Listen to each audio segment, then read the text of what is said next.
This is Brandolyn Gill, your favorite self-published author here in Houston, of the title Life, a book of short stories and poems by Brandolyn Gill, yours truly.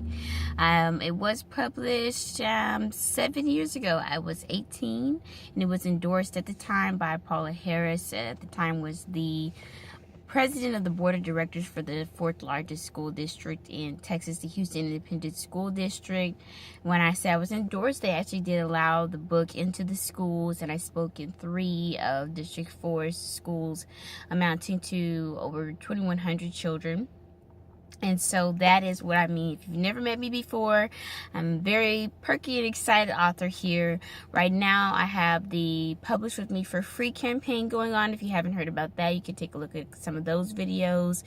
That is just the free consultation that I am offering from Illumination Literary Publishing. I self-published my book, you all, and sold over 2,000 copies and still selling, still growing there.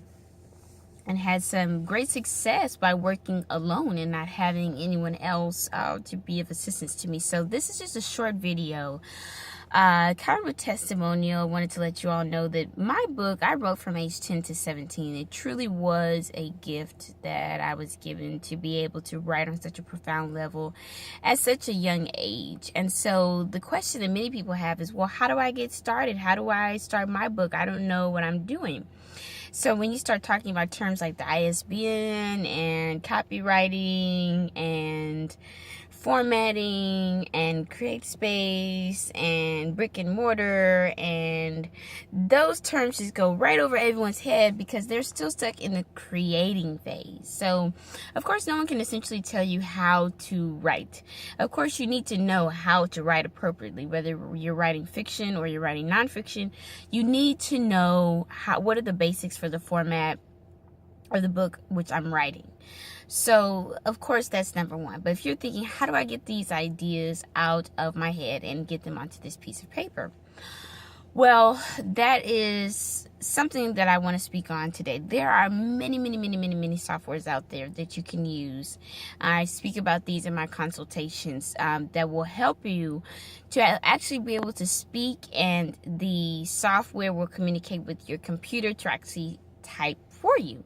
So if you have an idea, you need to just get it out. First of all, everyone has a cell phone, I know, who's watching this video. So the first thing I do suggest to you, number one, if you have an idea, then go ahead and take that idea and put it in your cell phone, write it down, whatever. I don't care if you're in the middle of a sip of coffee and the person that's talking to you is talking to you about how to make $1 billion. Stop what you're doing. Take out your notepad, take out your phone, type a quick text to yourself about the idea of the book or the concept that you have in here. Never let an idea escape you. That's number one.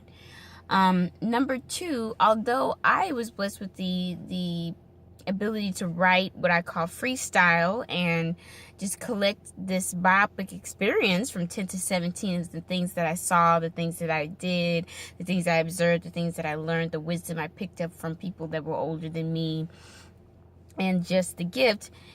You have the ability to be creative too. You have to, number two, make a creative space for yourself. You can't expect for some great art to come and fling and fly out of your fingers if your kids are running all over the living room, you're guzzling down a 24-ounce of beer, and someone's hovering over your shoulders saying, what about the dishes? It's not going to happen. It'll never happen like that. You have to create an environment for yourself that is comfortable, that is free-flowing, makes you feel good. You want to feel good. That is the main thing, number two. So if you need to go to the library, some people like to be around other people and not say anything. Kind of weird, but it's something I like to do too. Weird, by the way, is a good thing in the writing world. And some people like to just be at home alone. Some people like to have a little jazz music playing. Some people like to write at the end of the day. Some people like to write at the beginning. Whatever time of day, whatever you're doing, make sure that you're writing in a comfortable environment for yourself. Number three, definitely and always and never Set a time limit for yourself. That's a big mistake. Many people set time limits for themselves when they're writing.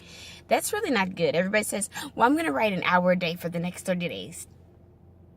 That's really not a great idea. You know, when you write, you should really write for a specified day, not a time. For instance, you can say for instance, you're working on your first book. And you want to make sure you get the book completed so you can get it published in 2 months. So you're starting in July, so you know you have approximately 4 months to write. You know how fast you write. You know how many pages you can get done. You know all that. So that's great. So what you want to do is actually not give yourself a time limit. Just say, I'm going to write every day or every other day or every Wednesday or every week, maybe to start. And that will get you started. Number 4, really want to discuss this one. How do I get started with writing? Where do I go with my concept?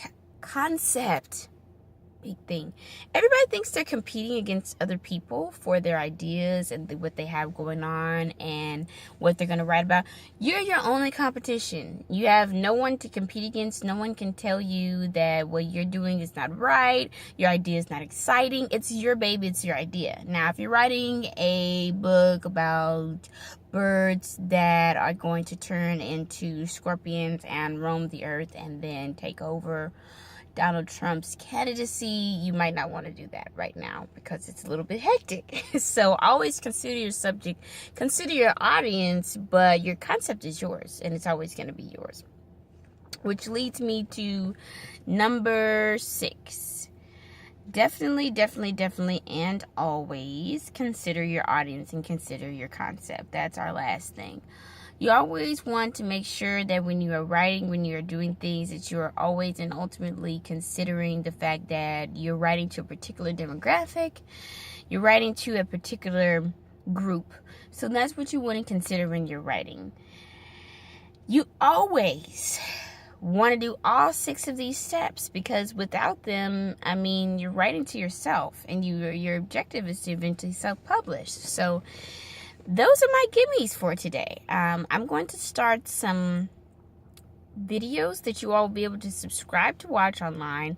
The consultations are still going on to the end of the year. Don't forget about BrandolynGill.com. Don't forget about YouTube.com/BrandolynGill to see some of these other videos and some other content you may not see here. And don't forget about your ideas and your book and your baby. So you all, happy writing. Again, that's published for free. That's BrandolynGill.com. The right column, published for free. You can definitely follow me on Instagram, here, LinkedIn. I'm all over the place. Just Google me. You have a great day and start writing.